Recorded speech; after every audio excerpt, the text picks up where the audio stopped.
नमस्कार, मैं सुरजीत, आप देख रहे हैं ट्रेंडिंग न्यूज इंडिया। हाजिर हूँ दिन की 10 सबसे बड़ी खबरें लेकर।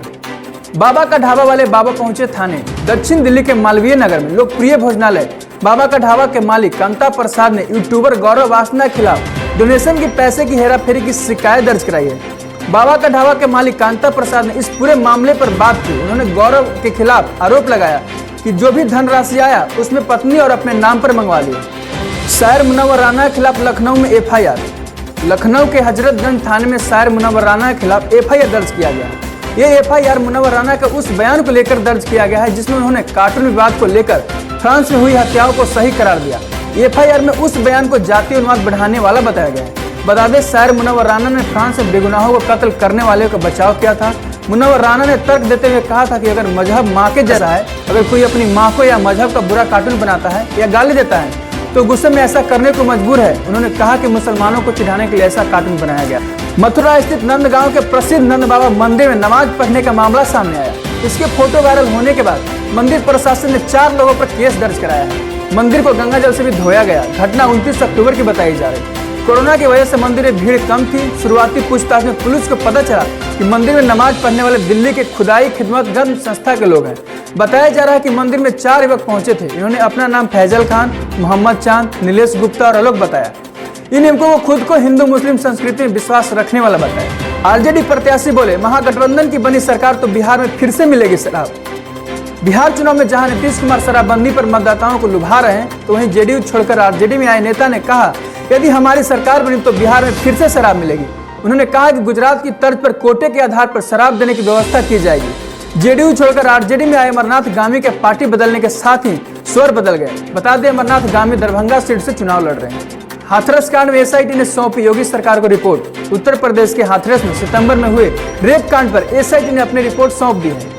एसआईटी ने राज्य सरकार को अपनी जांच रिपोर्ट दी है, जिसे अब इलाहाबाद हाईकोर्ट में सुनवाई के दौरान पेश किया जा सकता है। हाईकोर्ट में सोमवार को हाथरस कांड को लेकर सुनवाई होनी है, जहां यूपी सरकार को अपना पक्ष रखना है। अब एसआईटी रिपोर्ट के आधार पर ही स्थानीय डीएम पर एक्शन लिया जा सकता है। कुछ दिन पहले ही समाजवादी पार्टी के प्रत्याशियों को हराने के लिए बीजेपी के पक्ष में वोटिंग से परहेज नहीं करने की बात कहने वाली बहुजन समाज पार्टी के प्रमुख मायावती ने अब नया बयान दिया है। बीएसपी प्रमुख ने कहा, बीजेपी के साथ कोई भी गठबंधन के बजाय वो राजनीति से संन्यास लेना पसंद करे।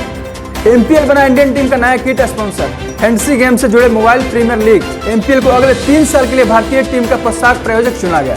भारतीय क्रिकेट बोर्ड की शीर्ष परिषद में एक सदस्य ने सोमवार को इसकी पुष्टि की। बीसीसीआई ने पोशाक प्रायोजन के लिए एमपीएल के साथ करार किया है। वह नाइकी की जगह लेगा। अधिकारी ने गोपनीयता की शर्त पर पीटीआई से कहा, हाँ, शीर्ष परिषद ने भारतीय टीम के लिए पोशाक प्रायोजन की करार को मंजूरी दे दी है। हालांकि प्रति मैच की दर नाइकी द्वारा भुगतान किए जा रहे 88 लाख रुपए प्रति मैच के बजाय 65 लाख रुपए प्रति मैच होगी। केंद्रीय मंत्री संतोष गंगवार समेत पूरे परिवार हुए कोरोना पॉजिटिव। केंद्रीय मंत्री संतोष गंगवार की पत्नी समेत उनके परिवार के 7 सदस्य कोरोना संक्रमित पाए गए। शनिवार को केंद्रीय मंत्री गंगवार ने मीडिया को बताया कि उनके परिवार हाल ही में दिल्ली गया था, जहां से लौटने के बाद सभी परिवार पॉजिटिव पाए गए। सभी को फरीदाबाद के अस्पताल में भर्ती कराया गया है। बता दें, गंगवार बरेली से सांसद है। लव जिहाद कानून पर सियासी घमासान जारी। लव जिहाद पर कानूनी वार को लेकर सियासी घमासान छिड़ गया है। यूपी के मुख्यमंत्री योगी आदित्यनाथ ने लव जिहाद पर कानून लाने की हुंकार भरी तो हरियाणा सरकार ने 7 देने में देर नहीं लगाई।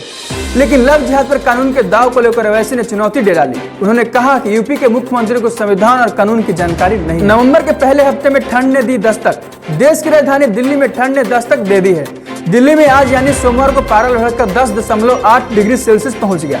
भारतीय मौसम विज्ञान के मुताबिक ये अब तक के सीजन का सबसे कम तापमान है। दिल्ली में सुबह से ही आसमान में बादल छाए हुए हैं, जिसकी वजह से भी तापमान में गिरावट दर्ज की गई। बाकी ऐसे ही अन्य तमाम खबरों के लिए बने रहे हमारे साथ, देखते रहे ट्रेंडिंग न्यूज इंडिया।